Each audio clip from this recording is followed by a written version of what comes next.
बबलू हाथी सुबह सवेरे अकेले वन में टहलने के लिए निकला। वह अपने ही धुन में चला जा रहा था। लगता था उसके दिमाग में कोई उलझन है जिसे वह सुलझाने की कोशिश कर रहा था। सड़क पर आगे बढ़ते ही उसके सामने चीकू खरगोश भागा। बबलू का पैर उसके ऊपर पड़ने ही वाला था कि चीकू जोर से चिल्लाया।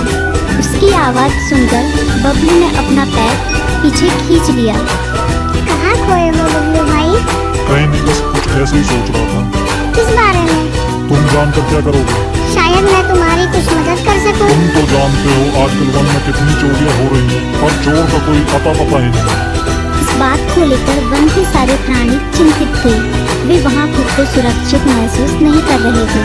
अरे चीकू भाई, हम मजबूर हैं। हम चोर को पकड़ ही नहीं पा रहे हैं। वह बहुत चालाक है और अपने काम को बड़ी कुशलता से अंजाम दे रहा है। कहीं कोई सबूत ही नहीं छोड़ रहा। हमारे राजा इस बात को लेकर बहुत चिंतित हैं। यही कारण है कि हम सब इस बारे में सोच रहे हैं। अब तुम मेरी इसमें क्या मदद कर सकते हो? मैं कुछ सोचता हूँ, हो सकता है मुझे कोई उपाय सूझ जाए।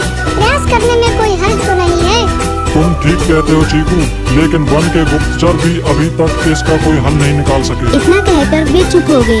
बबलू की बातों ने चीकू को सोचने के लिए मजबूर कर दिया। चीकू को उदास देखकर बबलू बोला, तुम अपना मन छोटा मत करो। मुझे अच्छा लगा कि तुमने मेरी परेशानी को समझा। कभी मैं भी इस वन के लिए गुप्तचर का काम करता था।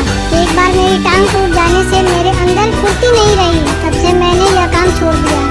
चीकू, तुम चाहो तो यह काम दोबारा कर सकते हो। वन के प्राणी ज्यादातर दिन में भोजन की तलाश करते हैं, वो रात को आराम करते हैं। तुम दिन रात दोनों में ही भोजन की तलाश में निकल सकते हो सकता है रात को तुम्हें कुछ ऐसी बातों का पता चल जाए जो हमारे काम की हो। हाँ बबलू, तुम ठीक कहते हो। मैं आज रात को वन में घूमकर इस बात का पता करने की कोशिश करता हूँ। थोड़ी देर बातें करके चीकू अपने दिल की ओर बढ़ गया और बबलू अपने रास्ते चला गया। चीकू के दिमाग में अभी तक बबलू की कई बातें घूम रही थी। उसे समझ नहीं आ रहा था वह बबलू की मदद कैसे करे। दिन भर वह उसी उधेड़-बुन में लगा रहा। शाम होते ही चीकू कुछ सोचने लगा और वह चुपचाप घर से बाहर निकल आया।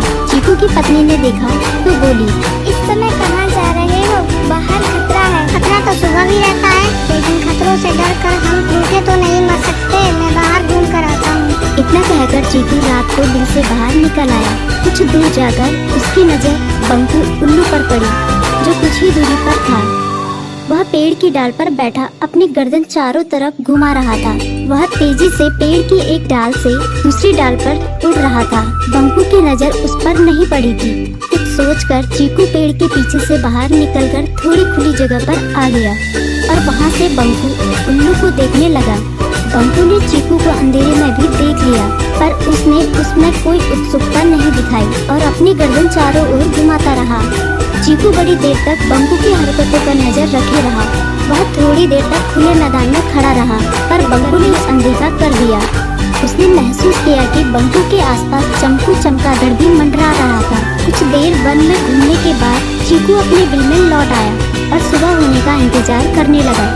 अगली सुबह बबलू उसी रास्ते में जा रहा था। रास्ते में चीकू उसका इंतजार कर रहा था। आज बड़ी जल्दी आ गए बबलू।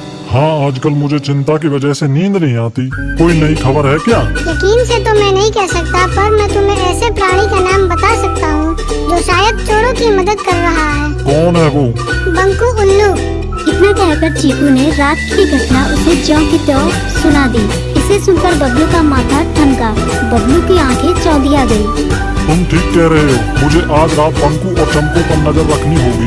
इतना कहकर वे दोनों अपने अपने रास्ते चले गए। बबलू रात को अपने साथियों के साथ बंकू पर नजर गड़ाए रहा।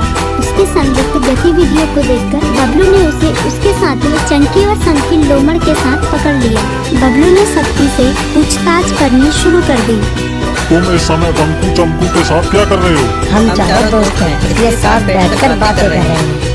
चमगादड़ और उल्लू की दोस्ती तो समझ में आती है, पर लोमड़ के साथ दोस्ती कैसे हो सकती है? सख्ती से पूछने पर दोनों ने अपना जुर्म कबूल कर लिया और सभी चोरियों के बारे में बताया जो उन्होंने कुछ दिन पहले वन में की थी। बबलू ने उनके चोरी का सारा सामान भी बरामद कर लिया। बंकू और चंपू को अभी तक समझ में नहीं आ रहा था कि वो इतनी आसानी से कैसे पकड़ में आ